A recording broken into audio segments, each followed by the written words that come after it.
Hello and welcome to episode 237 of Retro Encounter, RPG Fans' weekly podcast of many topics. I'm Mike Sollosi, and today I'm joined here with, I almost said a boy, a girl, and a dog, and that's just rude to at least one person. But I am here with three of my RPG fan co-hosts, and we're going to be talking about Mother 3, that Game Boy Advance really special gem of a game that I haven't felt all the feelings yet, but I know they're coming. But let's introduce them first, starting with Joe Padilla. Hello. Also, Zach Wilkerson.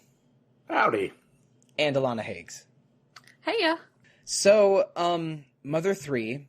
Listeners, you might be aware of this already, but Mother 3 has never been released officially in English in the United States or Europe.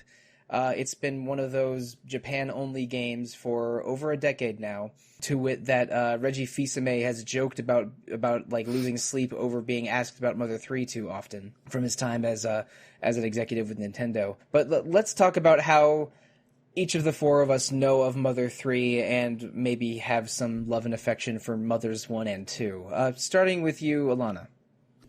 So I guess, like most people, well, I guess I have a slightly more interesting or unique setting, and be that the fact that I'm from the UK, so Earthbound didn't even make it over here on the Super Nintendo. Yeah, we didn't get it until its Wii Virtual Console release, as part of, like, those international ones that they started doing with Chrono Trigger. Wow, that's wild. Mm-hmm. So, yeah, we didn't get it until 2009, 2010. It might have been a little bit later, actually. But Is that from, like, the Wii Virtual Console?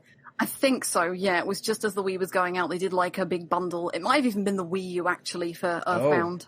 So they did a big, like, gradually released some Japanese-only titles, I think, as well, and a couple of non-Europe ones. And Chrono Trigger made it to the Wii, definitely, but Earthbound. I was a little concerned it was, like, not until the Super Nintendo Classic or something. No, God, no. It is on that as well, though, which is good. So we've now got it on the Wii, the Wii U, and the Nintendo Classic, and also the 3DS, the new 3DS. Oh, sure, so right. Mm-hmm. We do that. I didn't play it until 2015, so my only exposure to Earthbound was probably like most kids in that it was Smash Bros. I actually main Lucas in Brawl onwards as well, which is a funny coincidence, I think. I just find him really fun to play with. I enjoy his forward smash stick of justice. I enjoy that. I enjoy the snake. I enjoy the up smash, the PK freeze. I like all of that. Yeah, I have a fun relationship with Earthbound in that I adore it. It is so good.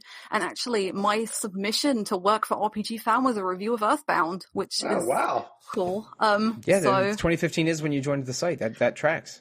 Yeah, I finished it a few weeks before and thought, well, I really liked it, so let's go for it. So I guess we can thank Earthbound or not thank Earthbound maybe, that I'm here now. Yeah. I've also played Earthbound Beginnings, which is the localized version of the original Mother, and I have a tiny bit of affection for it, actually. I quite like it, as buggy as it is, and I know Mike, you don't like it. Yeah, so. I definitely like it more than Mike does. I'll share my thoughts on Earthbound Beginnings a little later, but Alana, is this your first time playing Mother 3? Yeah, it is. I really wanted to hold off for an official release, but unfortunately, I've got a lot of free time at the moment, and I really want to play it, so... Funny how that worked out.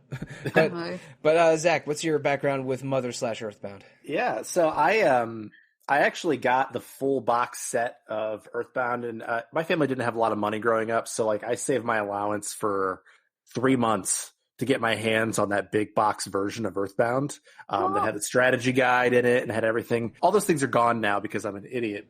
And then I remember playing it over maybe a week over a summer and playing it at night, and I just adored it. I didn't understand most of it because I was 9 when I played it. But, I've played it a couple of times since then, and the humor has landed a lot better for me now, and I loved it a lot at the time, even though I didn't understand it. It was kind of like a pattern for me when I was growing up. Like, I don't really understand what this RPG is doing, but I know I like it. Video games, have something to do with teaching you how to read. That can be a factor. Yeah, that's absolutely true. I mean, like, I talk all the time to people I know about how RPGs made me read probably faster and quicker than I would have otherwise, because I just wanted to play those games that my grandparents were playing. Wanted to get my hands on them. But yeah, and then I played Mother 1 before it was officially localized here, and I pretty much am in agreement with Alana. Like, I like it overall, actually. Like, it is very busted in spots, but like there are so many things about it that I think are really lovely. And I've actually tried to play through Mother 3 like 3 times. at this point, but I've never gotten past right around where we're going to talk today, chapter 4. So I'm excited to actually finish it. It wasn't because I didn't like it. It was just because like other things happened. So yeah, I'm jazzed to talk about Mother 3. Awesome. Now, Joe, what's your background with Mothers 1, 2, and 3? So I had no idea what Earthbound was, and like probably quite a few other people, I was playing Smash Bros at a cousin's house, and there was this funny boy in a hat who had some really cool moves, and I started playing as him all the time, and that continued through all the Smash Bros games, and of course that was NES. I don't know when exactly I learned more about Earthbound besides like the in-game trophies and Melee about, these characters and Mr. Saturn and such. But I first played Earthbound just last year. I know. And I absolutely loved it. It quickly vaulted into one of my favorite games. I loved the music, I loved the characters, its sense of personality, and I really love its look as well. Known a bit about Mother 3 just from memes and such, and I didn't have a laptop that could ever run it before. So this is my first time playing it, and I'm very excited to talk about it and to keep playing this game. Right on. Now, me personally, I slightly alarmed I might have gotten into this series the earliest out of all of us. I don't think that's true. Maybe not, but we're around the same age, and I think I also played Earthbound when I was 8 or 9 because that was right when I was getting into RPGs, and I borrowed Earthbound off of one of my friends, and Earthbound maybe still is, but at least at the time was his favorite game. Full stop. So I didn't own that big fancy box, which is again enormous. It's like the size of a shoebox. It was so amazing. Yeah, I mean, with a strategy guide and everything, he lent all of that to me. So I did have the strategy guide for part of my first run of Earthbound, but I got stuck at a really dumb part of Earthbound that I mentioned on another podcast. You can listen to that one. Anyway, I borrowed it from a friend but didn't finish it. And then a few years later, bought a used copy for myself and did play it on a SNES in the mid-1990s eventually. So that's how I first played it. And when I was emulating everything under the sun in the first half of the 2000s, I managed to find a translation of the NES version of Earthbound Beginnings. And oh boy, I didn't like it. It's like the concepts it addresses and the look of it, and a lot of the story ideas it goes through, a lot of that is pretty cool. But I just was so frustrated to the point of infuriated by a couple of the really busted parts of the game, mostly to do with damage balance. Getting one shot is not fun. I don't disagree with you. Yeah, getting one shot for an entire dungeon when you've been slightly over leveling the entire dungeon just doesn't feel good. So I will hold that against Earthbound Beginnings. And also it's not even the most functional Dragon Quest clone.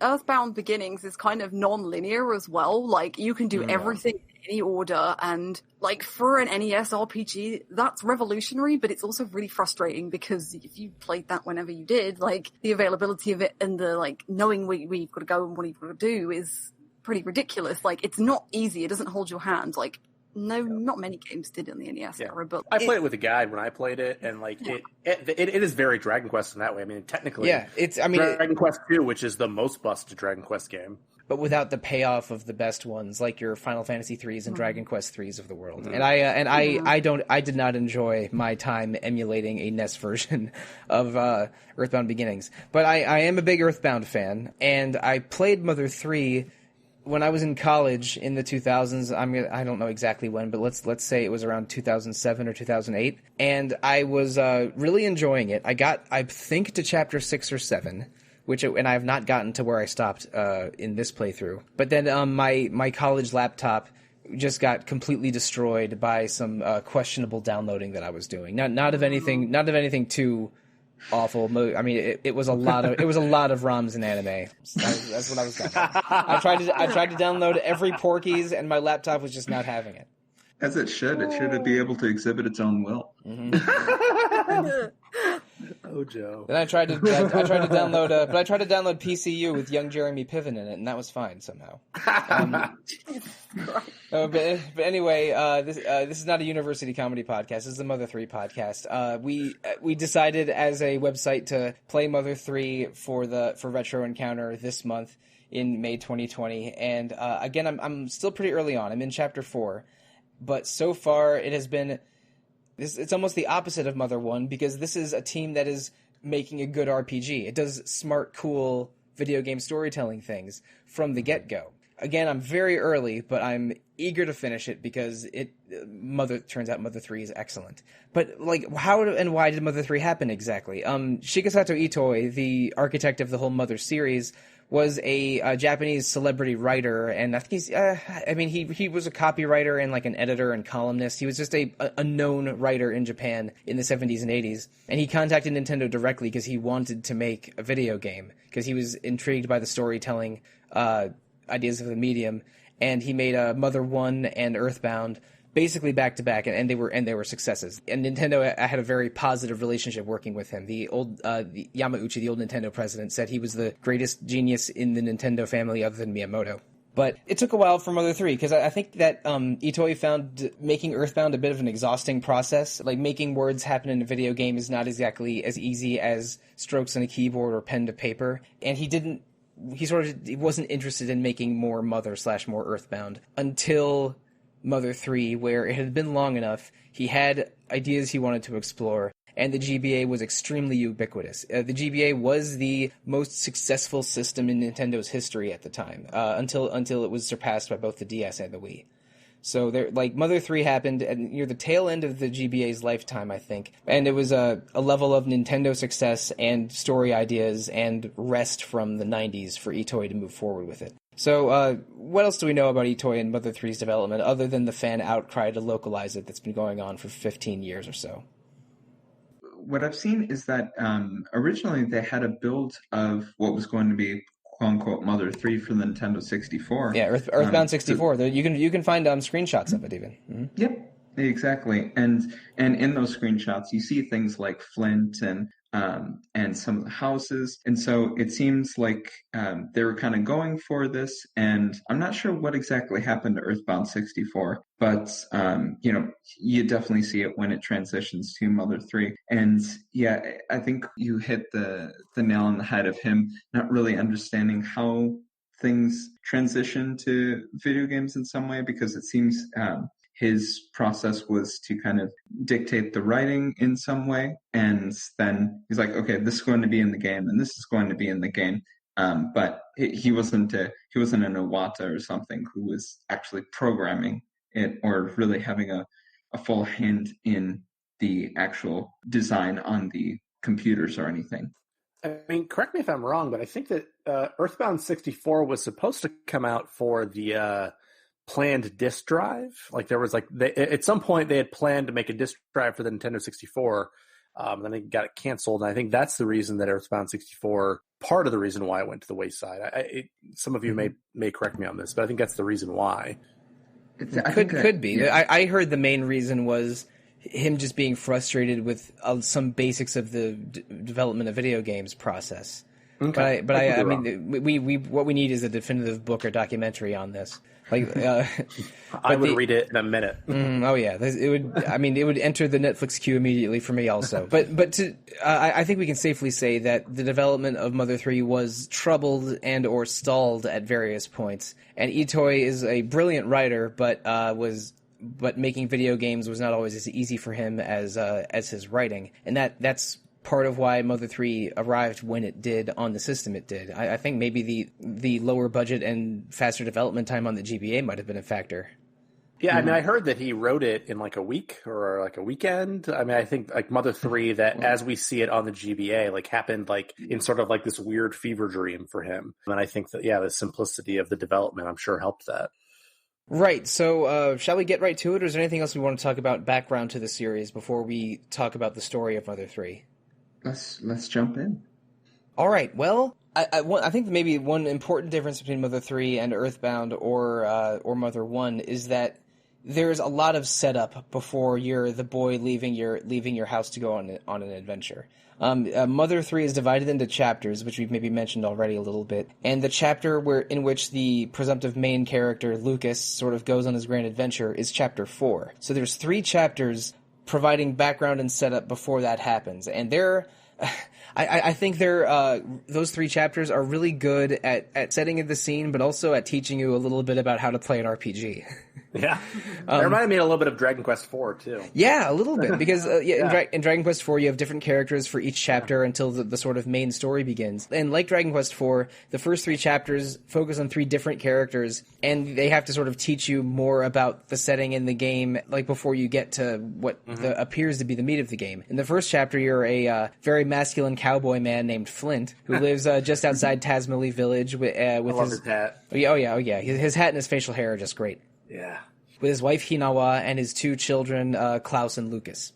And Lucas and Klaus are, their names are anagrams of each other. I'm sure that's deliberate. Although I'm going to choose to go the reverse localization route and call Klaus Clarth. Oh, come on. Don't hurt me like that. Okay. I'm sorry. I took 5 seconds to talk about a bad GBA game. Let's go back to the good GBA game.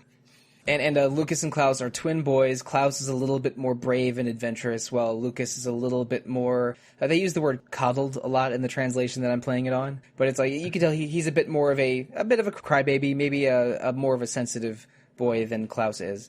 Then some real stuff happens. Like, how do we feel about this family and what goes on in Chapter 1? Oh my god. That's a lot to do, isn't it, in like an hour? Well, I mean, like, it's probably quite important to point out how cutesy Tasmily is at this point, and how, like, a lot of things happen that apparently have never happened before. Like, one, it rains. Like, it never rains in Tasmily, and it's dark, and there's fires. This forest is burning down around the city, and there's, oh god, what are the names? Fuel and something? Fuel and Lighter. Mm-hmm. Yeah, and their house is burning down, and you have to go in and save a child. And then, even ignoring the fact that Flint's wife and his 2 kids are at her father's house, and they're missing, because they should be back by now. And then you find out what happens, and it's horrible. Like, everything just piles on slowly in the first hour of the game, and it's like, here you go, just off you go now. Like, great. Tasmily and the area around it are very idyllic. It's like a town where everyone helps each other, everyone gets along with each other, and there's even a scene right near the beginning where Klaus and Lucas are playing with a baby dinosaur, which are a big species called Drago. And there's the mom and dad Drago and the baby Drago playing with baby Klaus and Lucas, who are very young. They're in the 5 to 7 age range, I think. And there's a forest fire, then a rain that puts out the forest fire, both of which are brand new to the people of Tasmily, like Alana mentioned. And things are very suspicious. Like robot animals start appearing. You meet several other people in Tasmily, including Wes, who lives with his son Duster at the edge of town. Again, like the whole of Chapter 1 takes place in an hour or maybe 90 minutes, and culminates with the appearance of some strange people wearing pig masks. They are arriving in what appear to be flying saucers or UFOs, and it's pretty clear that they're engineering at least some of the changes happening in Tasmily, not the least of which is performing horrific experiments on local animals. The end of Chapter 1 is one of the Dragos that was at the beginning, having been, Frankenstein into a mecha dinosaur, and Flint with Wes. Isn't Wes joining Flint on that point? Alec, isn't it? That's what it is. The You're father. right. Yeah. You're right. And so Flint and Alec, looking for the missing Hinawa, and Lucas and Klaus fight this giant mecha dinosaur. And actually, there's a scene, I think, right before that where they learned that Hinawa died protecting Lucas, and Flint just, who's very stoic, very silent, but very liked. He just flies into a rage and shoves or punches a couple of the bystanders. It's a shocking amount of grief and emotion for the first hour of a Game Boy Advance game that looks like the Charlie Brown and Snoopy show. I mean, I love it.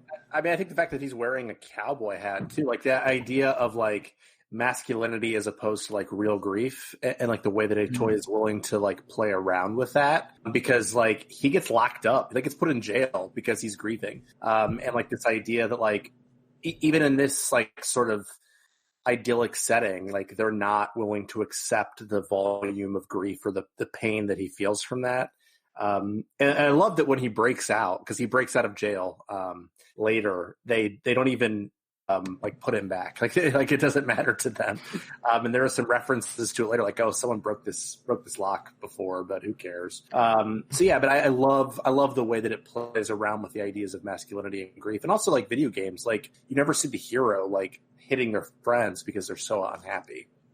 With Flint with the cowboy hat and such, he has this sort of old Wild West sheriff style to him. And when you walk by the jail earlier, there's a poster or something outside of it. And it's like, in need of not a sheriff. We don't need one. We've never had one. No one's ever been in jail. It's amazing. And it's interesting that after he has this outpouring of grief where he essentially assaults two people, he's thrown in jail as basically the first person to be thrown in a cell in Tasmilly Village. And part of it is probably that they've never experienced something like this before. They haven't had someone incarcerated. So this is completely new terrain for them, as is the mecha dinosaurs and the forest fire and the rains.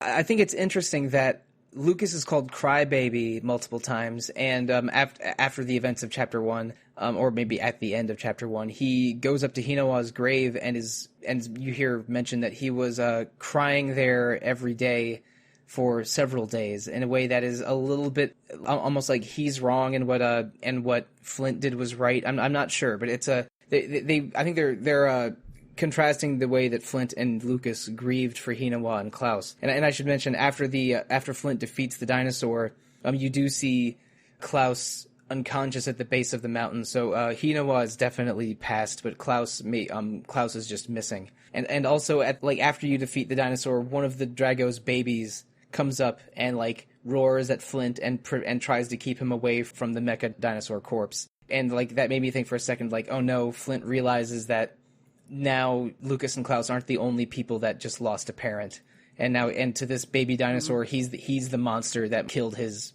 mom or dad.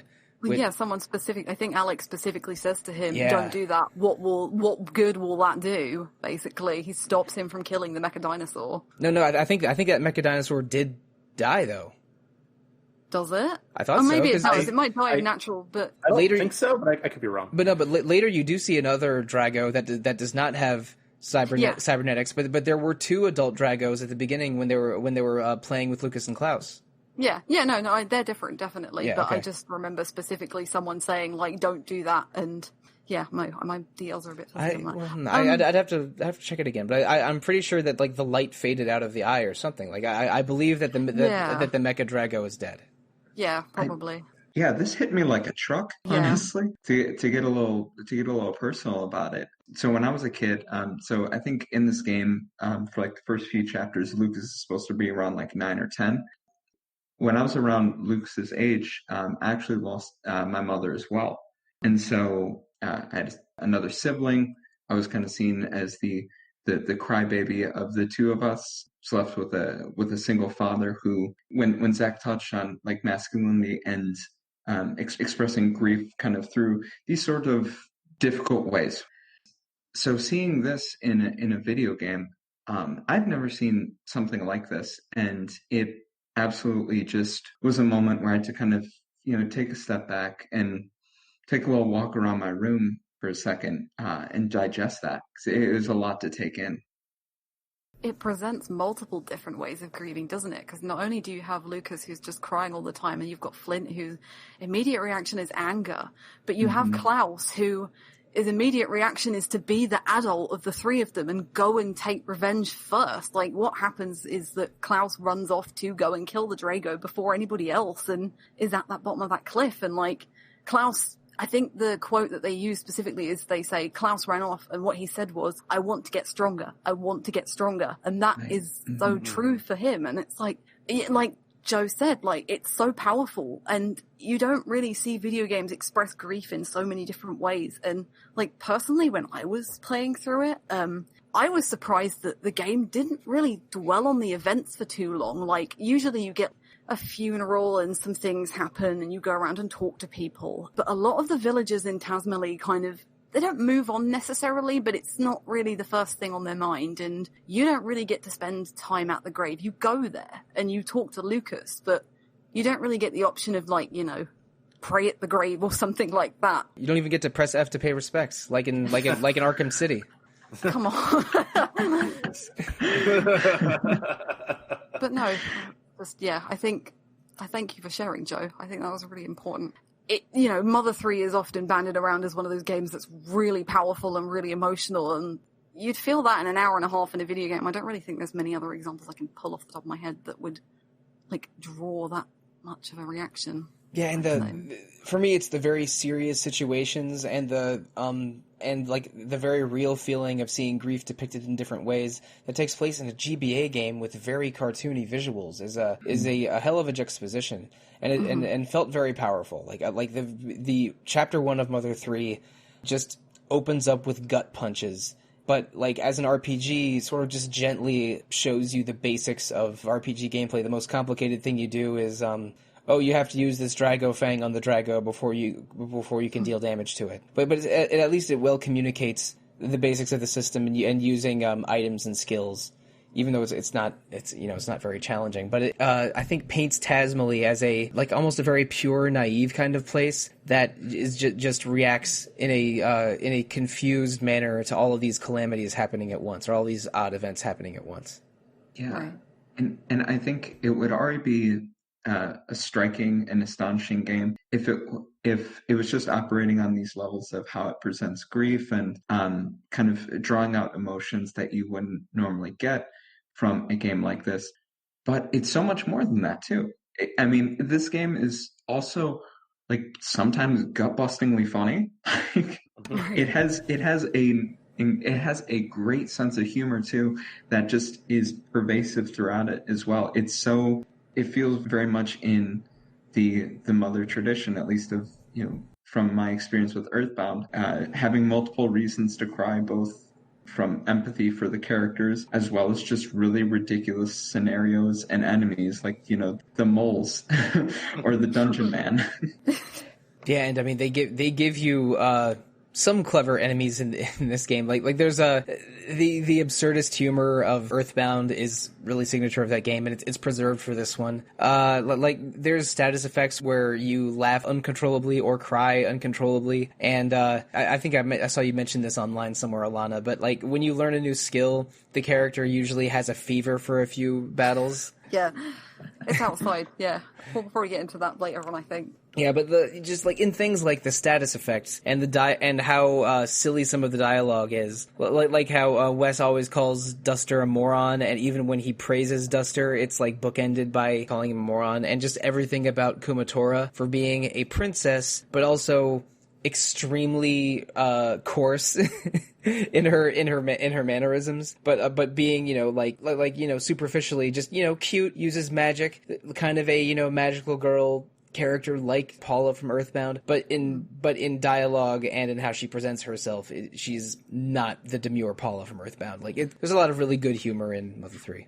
Yeah, it's pervasive throughout the series, and actually, I don't know if anybody else noticed this, but I think when I started playing Mother 3, the first thing I noticed was how actually different it was from Mother 1 and 2, I suppose, because, like you've already suggested to Mike, like Mother 1 and 2 have, like, you're basically a boy and you leave the house and you're on your adventure, that's it, there you go. And Mother 3 takes 3 to 4 chapters before you even get a chance to control Lucas at all. But, like, there's so many differences to the formula, and I remember reading an interview with Itoi, I think a few years after Mother 3 came out, and they were asking him, like, well, you know, how did you get into it? What did you take for writing RPGs and things? And he was like, oh, well, when we started doing Earthbound and Mother 1 and whatever, he compared RPGs to road movies, basically. So going from, like, town to town. And Mother 3 doesn't do that. Mother 3 is... Oh, I'm in chapter 7 and I have left Tazmily twice, maybe? Not even to go to another town, necessarily.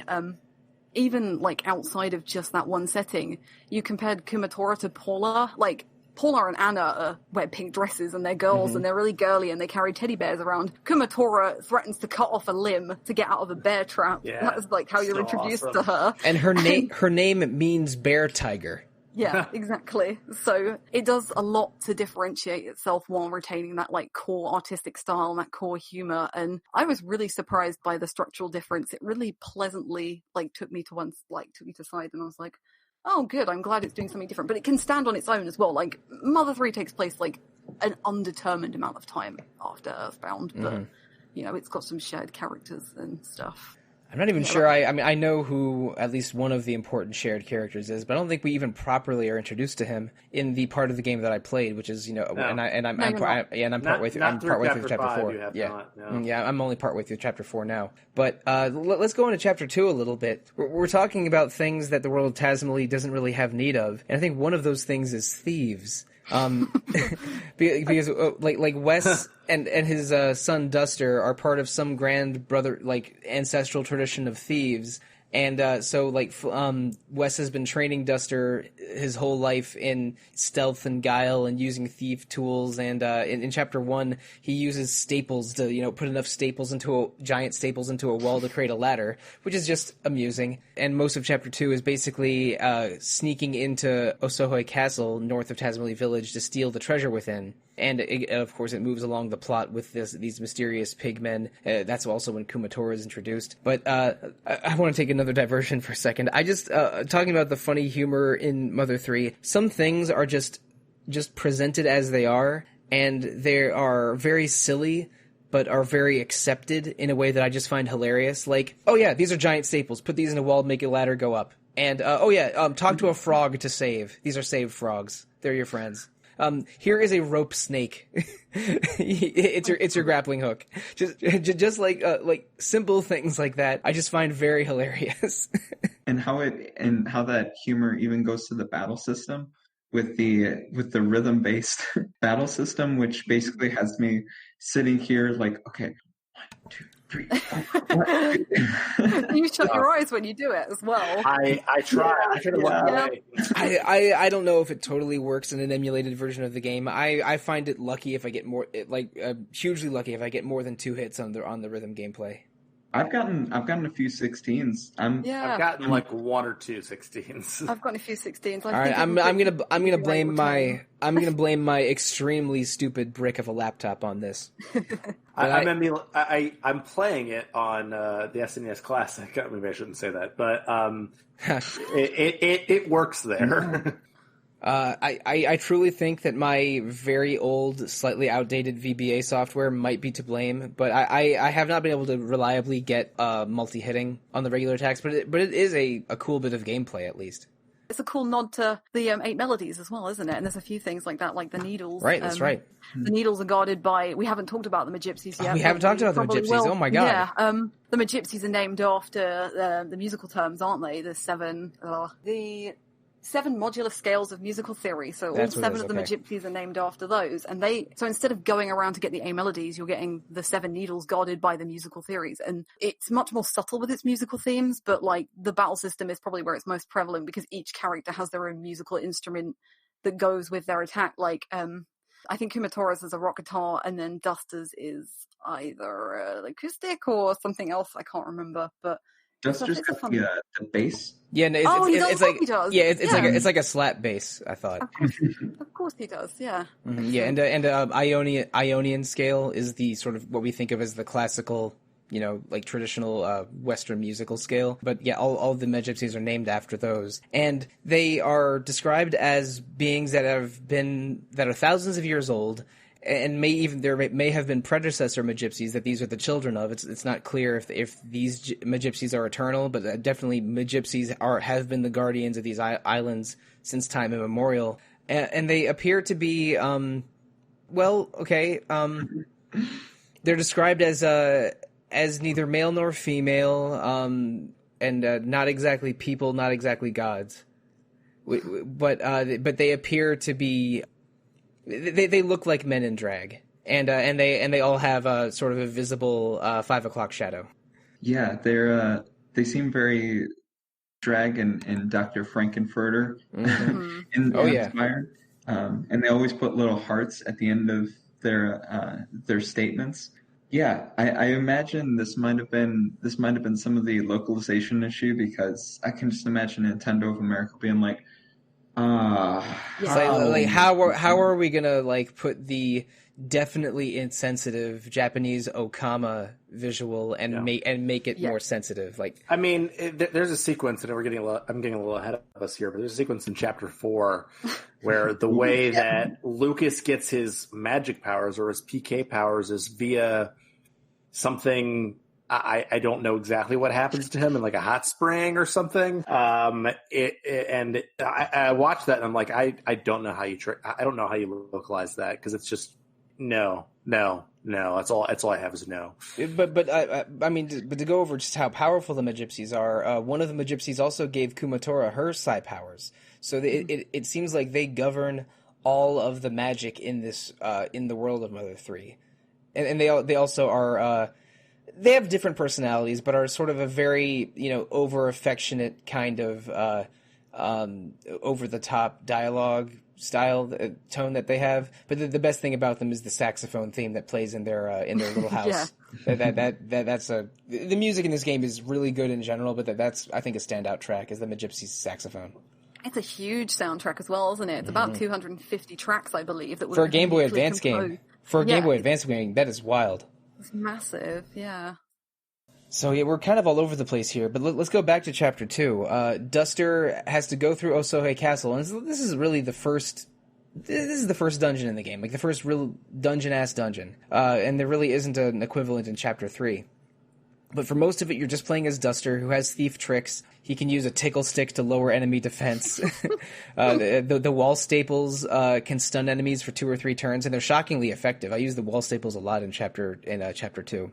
But he's sort of the thief and support attacking character. And you're sneaking through this castle full of ghosts. You have to find the rope snake and staple some walls and sneak around. And you find a very shiny spittoon at the end, but that's not the treasure that Wes was looking for. So you return to the castle and meet Kumatora there, but now it's been invaded by the Pigmask army. These ne'er-do-wells, and they also capitalists. Yeah, they're definitely fascists, and in a way impose capitalism, or at least a twisted monstrous version of capitalism, which capitalism inevitably becomes upon Tazmily. But of course, the best thing about the Pigmask army is that they squeal and do a one-armed salute, just like the Shocker army in Kamen Rider 1971. Okay. There's the Kamen Rider. I did not think that was going to be your Kamen Rider reference, and that is not how I interpreted that salute. So, well, I mean, it's an evil masked army where people like screech while saluting in a way that might remind you of certain historical fascist governments. Yep. But yeah, it made me think of Kamen Rider. It is also interesting that when you take control of whichever character you take control of during whichever chapter, they go mute. So like when you're playing as Flint doesn't talk, but he does in Chapter 2. And then when you're playing as Duster, before you play as Duster and you see him just like putting up the staples and such, he's verbalizing and such. But when you're taking control of him, he doesn't do that anymore. He's a silent protagonist, just like a Dragon Quest game, which I found was really interesting. Yeah, I didn't know how to take that. I mean, obviously, it's like you play a silent protagonist all the time, but like it's interesting that it moves with the character, and I wasn't expecting that because I thought Lucas would be mute throughout. That was my expectation going in because of Ness. But no, everybody is as long as you're playing as them, and like actually, I think it makes. To go back to the grief bit with Flint, I think that makes that more powerful because he's not saying any words when he's grieving. He's not crying, he's just angry. And it makes a lot of things more effective in some ways. Like, I think Lucas is probably most mute for the second half of the game because that's who you're controlling. But I did find it really interesting that it moved between the whole cast depending on who was the narrative point of view, I guess.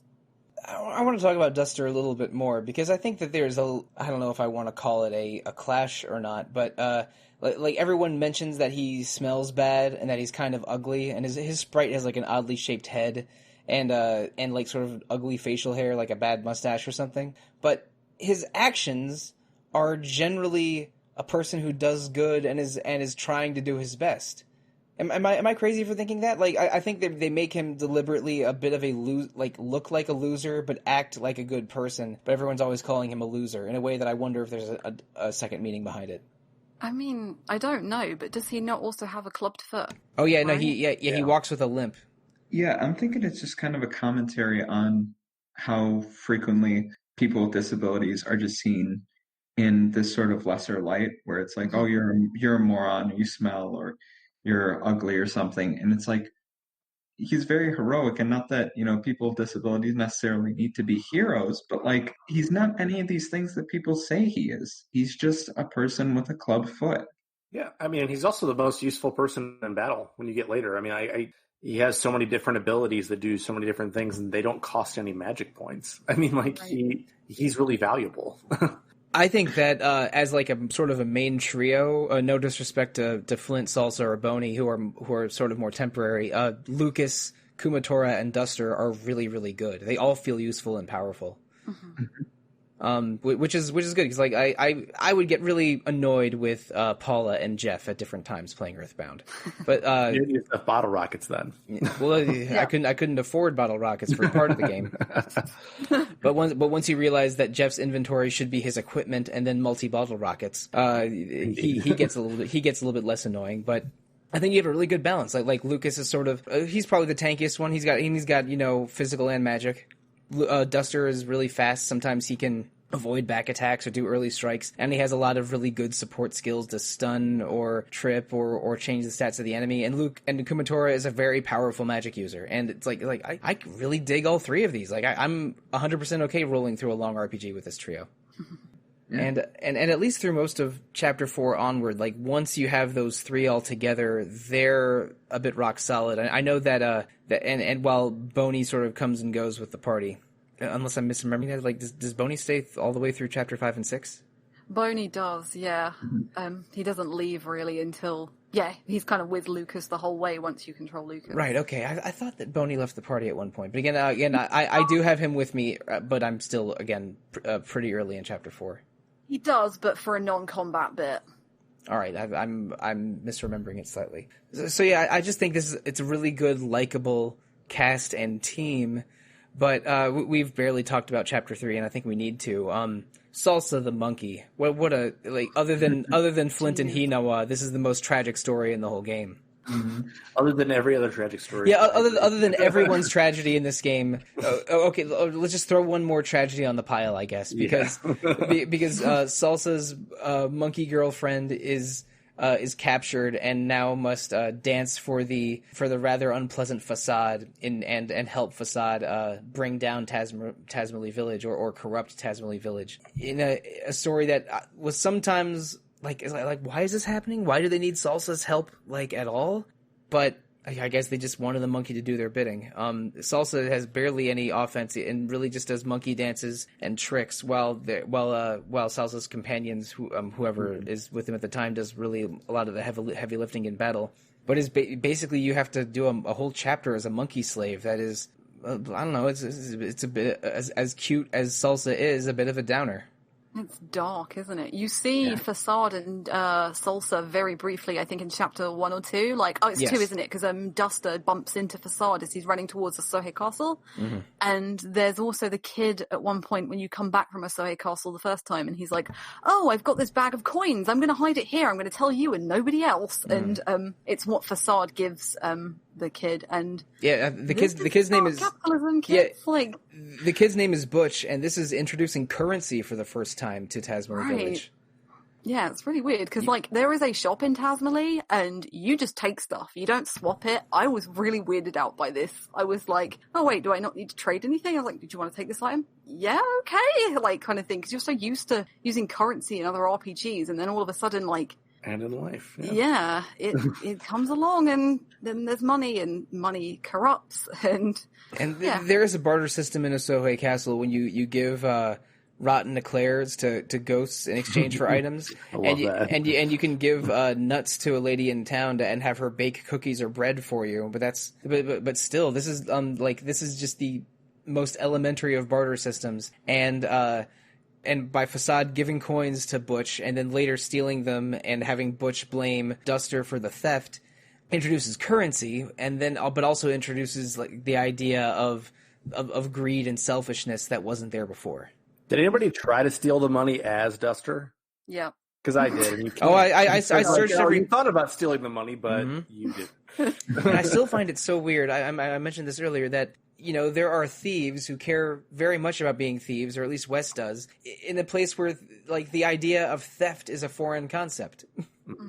Yeah, I mean, sure. Like, I mean, they could have decided that Wes and Duster were, a sacred order of ninjas or adventurers or something, but no, they went with like thief, but like almost like gentleman thief, like like Arsène Lupin or the anime version Lupin the Third. But the thieves in a land with nothing to steal is kind of what Wes and Duster are, right?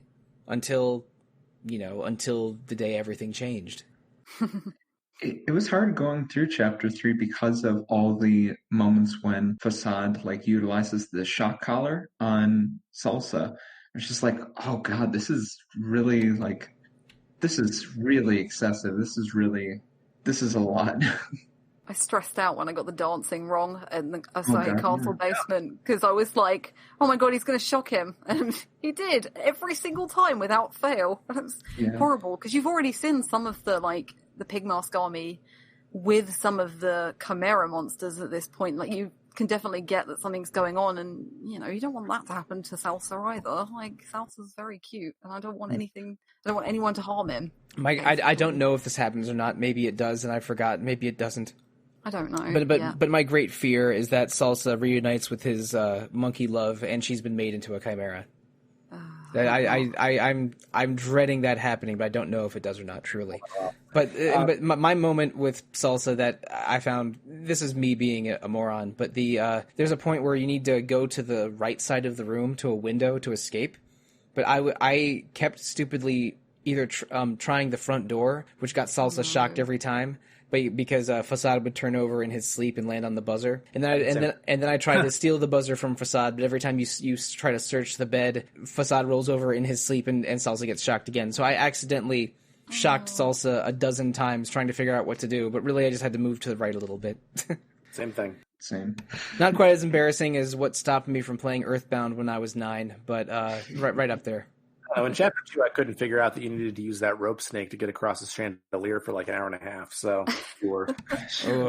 An hour and a half is not an exaggeration. I wish it was. Yeah, we've all had these moments before, but I think it's more defensible me talking about when I was in the single digits of age range, and not being in my 30s.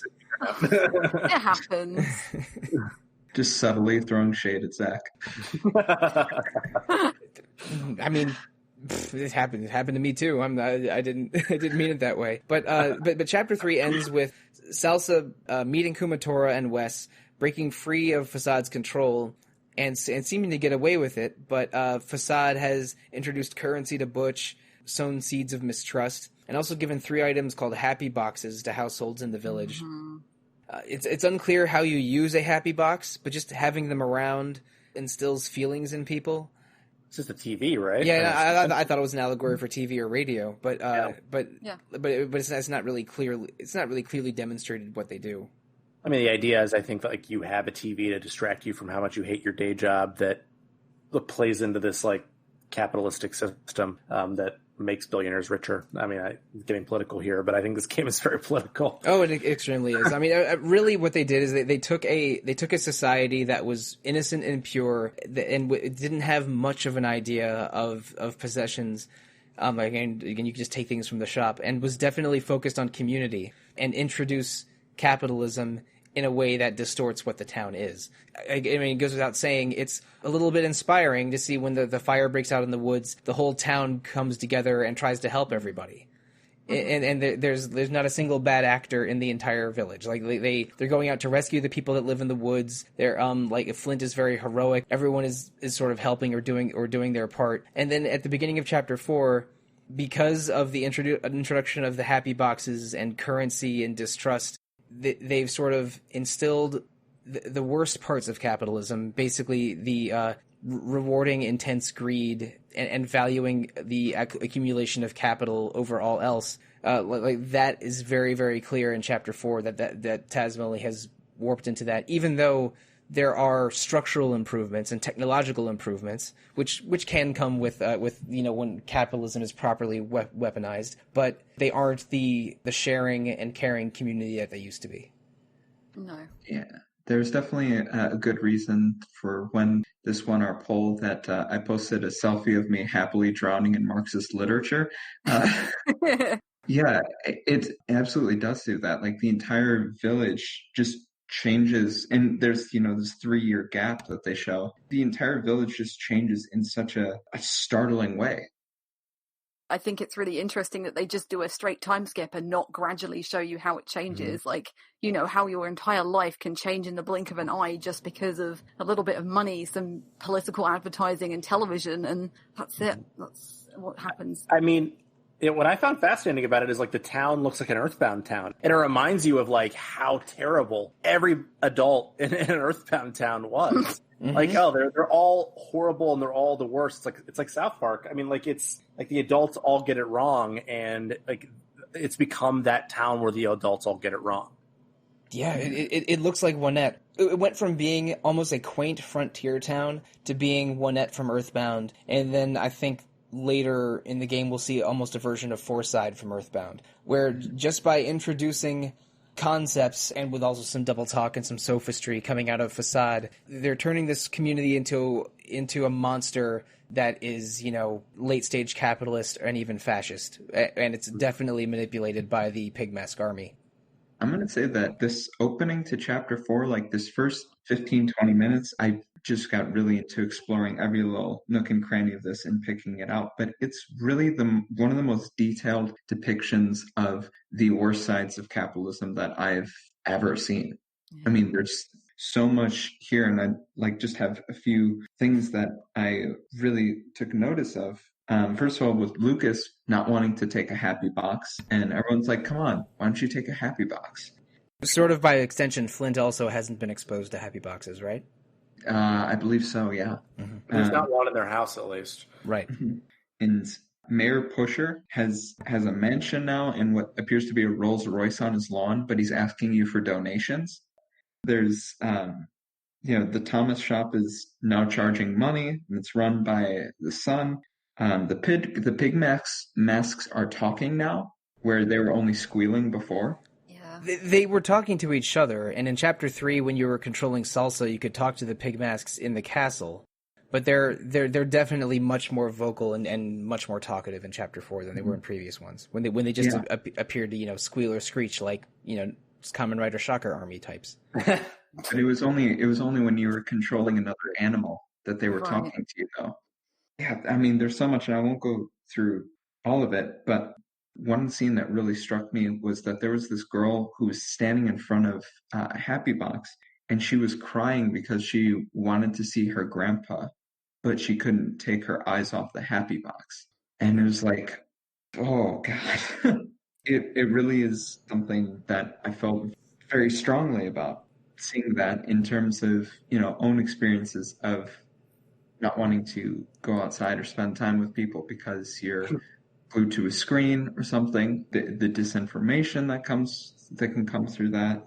I'm worried that not worried, but I think that Itoi might be the kind of person where when the dominant form of cultural exchange or media exchange worldwide went from radio to television, that he thought the birth of television was the death of imagination. Because that's something that my that my grandfather used to say. Because as someone who loved radio and was less enthused by his children watching TV so often, but the societal change that happened with the changes brought upon by Facade, this is a very dystopian view of capitalism, where Lucas and I guess Flint, Reggie the Rasta guy, who would always preach messages of peace and love, has also resisted getting a happy box, but is ostracized for it. Yeah, and then when we get to the nursing home. Oh gosh, yeah. Oh my God. My mom was very recently working in a nursing home, and it's pretty accurate. Unfortunately, yeah. Yeah. There's a happy box in it, and they're like, "Oh, it's great. They have a happy box," but it's literally a dilapidated, leaking jail. Yep. It's Wes's old home as well, isn't it? Mm-hmm. Mm-hmm. Do we want to keep going with observations in Chapter 4? Yeah, like okay. The jail cell. The jail cell, and you see this officer who says, "Please don't stare directly at me and make me want to arrest you." Oh God. Oh boy. And you have the mayor who's wanting other people to join the police force and is saying you can even make friends with pig mask people. God.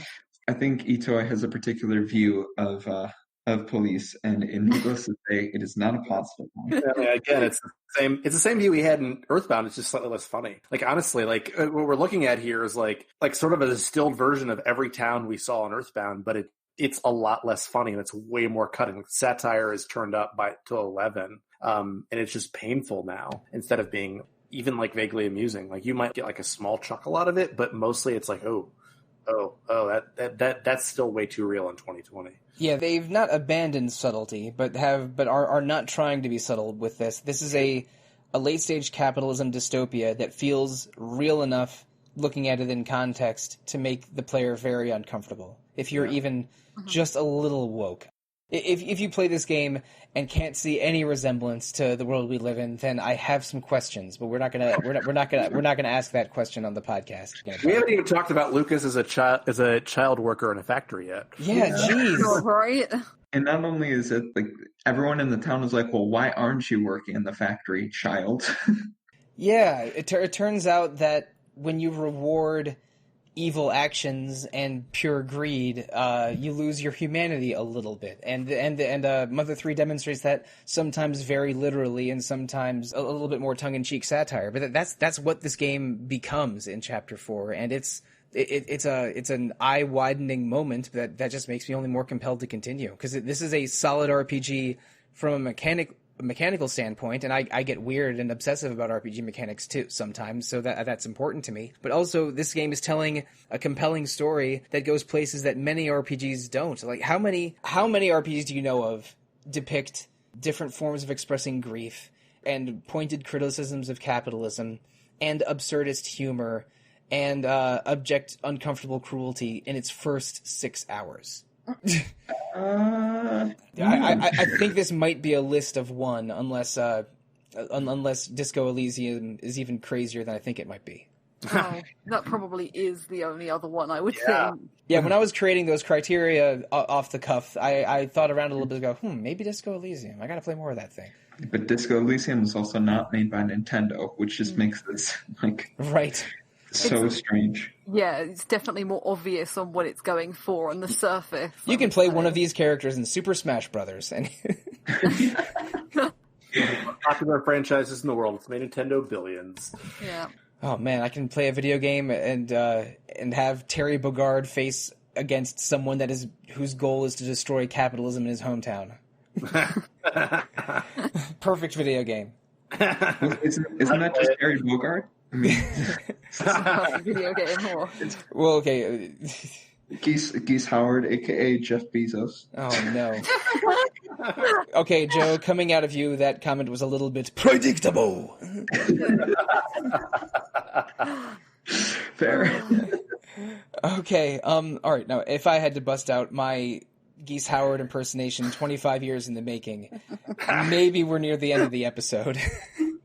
I mean, there's so much to go with here. Like, really, the story of Mother 3 is only beginning from the point where we're stopping, but we're going to get into Endgame and the truth behind the Magypsies and the Pig Mask Army and Facade and others much later, because there's a lot to unpack in the second half of Mother 3 that I have played a lot of and got spoiled on a few things, but dare not say another word right now. That is something that we're going to discuss in greater detail next week. But listeners, I hope that you've enjoyed our discussion of Mother 3. This is a game that goes pretty amazing places, and I'm excited to hopefully cross it off my list finally.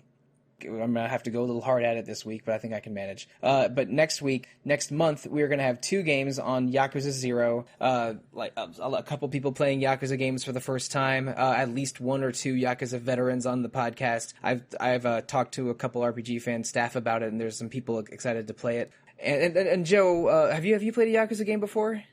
Yep, I played Kiwami a little bit ago. All right. The only Yakuza game I've played at length is the Fist of the North Star game made by the same team. So I don't think that even counts. I'm gonna be going in pretty cold, and I know a couple people are really excited to chat about it. Not necessarily including you, Joe. I think people that listen to other RPG fan podcasts will know who I'm referring to. but we got some. Definitely. Yeah, Might we got be one some, of the co-hosts of Random, maybe. or even a former co-host of Random. Yeah, indeed. There you go. True. So yeah, in June we are having 2 episodes in Yakuza 0, and usually we pick the games for Retro Encounter 2 or 2.5 months in advance, but don't tell the listeners until the month before. But we decided to have a public poll this time for the game coming after Yakuza 0, so that the results of that poll are already completed. The July game is going to be Tactics Ogre, Let Us Cling Together, which was the result of a poll in the first week of May. And So excited to finally play that game. yeah, me too. That's another game I've started it a couple times and I've never gotten very far, but I'm gonna get tough, put on some episodes of Law and Order SVU and just go ham on a handheld RPG. Law and Order SVU, if you want something that's a little bit less disturbing than Criminal Minds and a little better written than The Mentalist, I mean that's where you end up. Oh god, there's another Mentalist comparison. So yes, in July we are having 2 episodes on Tactics Ogre, Let Us Cling Together. Our first exploration of the Ogre saga of RPGs. And that's going to be a lot of fun when we get to that in July. But listeners, if you want to contact us directly, the best way to do so is to email retro@rpgfan.com. You can also comment on RPG Fan's message boards. Visit the Facebook page, the Instagram page, the Twitter page, the Discord server, the Twitch channel. The Discord server is always popping, the Twitch channel has something streaming every day, and the Facebook page gets more activity than our old forums. There's so many ways to interact with us that isn't just listening to podcasts. But if you want to listen to more podcasts, we've got you covered there too. There's Random Encounter about randomness and posting every 2 weeks. Rhythm Encounter about RPG fan music and posting every... this space blank. And Phoenix Edge, which focuses mostly on current events and posts every single week. Phoenix Edge records live on Monday evenings North American time. But if you want to review Retro Encounter or those other 3 podcasts, you can review us on iTunes, Google Play, whatever podcast listening venue you choose. We've recently changed podcast hosting services, so now you can also find us on Spotify, Podcast Addict, and a bunch of others that I couldn't recite for you now without a list. There's a lot of ways to listen, and we appreciate every review and every download. Thank you, listeners. But, listeners, if you want to interact with one of the panelists directly, let's tell you how to do so, starting with you, Joe. You can catch me on the social media on Twitter and Facebook for RPG Fan, and you can also find me on Twitter and Instagram as @EvilLeast. Be sure to look out for what might be a meme series on Tactics Ogre, but if it was a musical called Let Us Sing Together. Are you saying that Eva Least likes Eva Lease? Yeah. Sorry about that. Zach, how can listeners find you? You should be. You can email me at zachw@rpgfan.com, or you can find me on Discord at zachw. And Alana. You can find me on Twitter at Alana Hagues, or you can email me at alanah@rpgfan.com. And listeners, if you want to reach me directly, I am at The Real Monsoon on Twitter most of the time, at Evoker for Dogs on Twitter other times, and Monsoon Mike on RPG Fans Discord. So, I'm not going to say we've done it, because we definitely haven't. This Mother 3 has so much to unpack, and we are barely getting into the meat of the game. So I think next episode, there might be crying from, I'm going to put the over-under of people crying on this podcast at 3.5. Who do you think is not going to cry, Mike? Maybe I should... Okay, fine. Even odds. I mean, you lose if you say me, because I've already done it, twice. Right, so have I. No, I mean on air, on the podcast, just us openly weeping for 90 seconds. Oh, okay then. I definitely will be then. Okay. All right, the line stays at 3.5. Weep Squad. All right, cry guys and cry girls, cry babies. Thank you, good night, and good luck.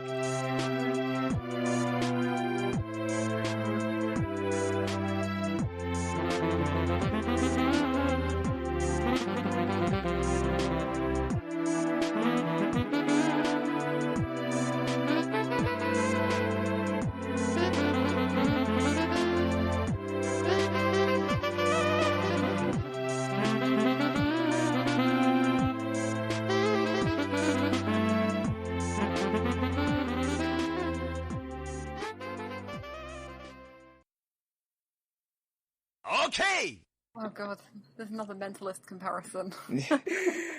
I knew I had to mention it just because I've been so annoyed at that show for 2 weeks. I think I'm gonna edit that out. But yeah, two episodes. Not watching then? No, I'm in season 3. God damn it! I just want to see him shoot Bradley Whitford in the head. Okay, Just YouTube it then. I already have. I don't know what's going on. I was depressed for a week and watched like 50 episodes of The Mentalist. I don't know what I am anymore. Okay. Not everybody else, Mike. Don't worry. Oh god.